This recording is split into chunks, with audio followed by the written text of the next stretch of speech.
మీరు చూడాలనుకున్నదే మీరు చూస్తున్నది SV99 న్యూస్.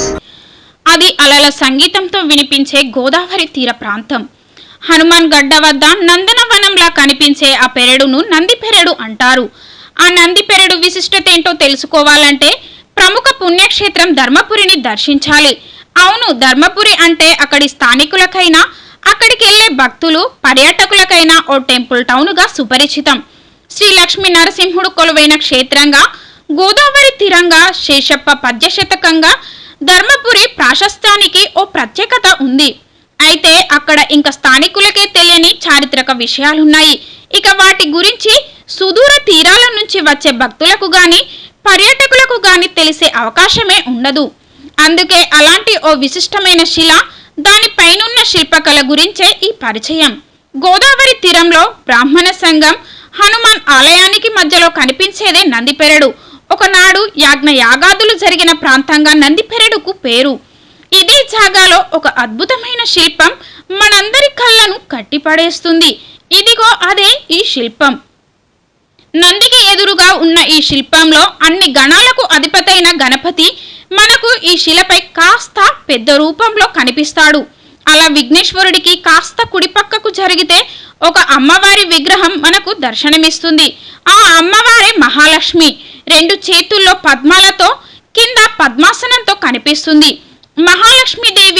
మహాలక్ష్మి నుంచి మరింత అదే కుడివైపుకు తిరిగినప్పుడు అక్కడే మరో రూపం కనిపిస్తుంది.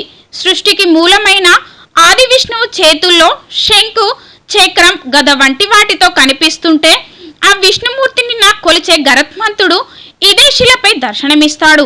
మరోవైపు మళ్ళీ మధ్యలోనున్న విఘ్నేశ్వరుడి నుంచి ఆయనకు ఎడమవైపుకు వెళితే అక్కడ మహిషాసుర మర్దిని అమ్మవారు కనిపిస్తుంది. మహిషుణ్ణి కింద వేసి తొక్కినట్టుగా ఆ అమ్మవారి విగ్రహాన్ని మనం గమనించవచ్చు. మహిషాసుర మర్దినికి మరి కాస్త పక్కకు జరిగితే మరో నంది విగ్రహం ముందు కాళ్లతో ఆ అమ్మవారికి దండం పెడుతున్నట్టుగా ఇంకో రూపం కనిపిస్తుంది.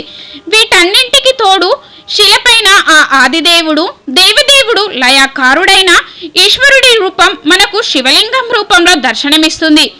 ఉత్తర దిశలో ఉన్న పానపట్టంతో కనిపించే ఆ శివలింగంతో పాటు మొత్తంగా ఒకే శిలపై చెక్కిన శిల్పకళ మనల్ని అబ్బురపరుస్తుంది. గతంలో యాగాదులు జరిగిన ప్రాంతంగా చెప్పుకునే ఈ గోదావరి తీరంలోని నందిపెరట్లో ఉన్న శిల్పం వెనుక కథ ఏంటో ఇంకా పూర్తిగా చరిత్రకారులు బయటకు తీయాల్సిన అవసరం ఉంది. ఎందుకు ఒకే శిలపై ఇన్ని శిల్పాలను చెక్కి ఉంటారో నేటి వర్తమాన సమాజానికి తెలియపరచాల్సి ఉండగా, ఈ ప్రాంతాన్ని అభివృద్ధి చేస్తే ఖచ్చితంగా ఇక్కడి భక్తులు, పర్యాటకులు పెరిగే అవకాశం ఉంటుంది. అలాగే ఇప్పటి వరకు తెలియని ఒకే శిలపై నెలకొన్న ఈ విభిన్నమైన శిల్పకళను ఇక్కడికొచ్చే ఆధ్యాత్మిక వాదులకు పరిచయం చేసినట్టు ఉంటుంది.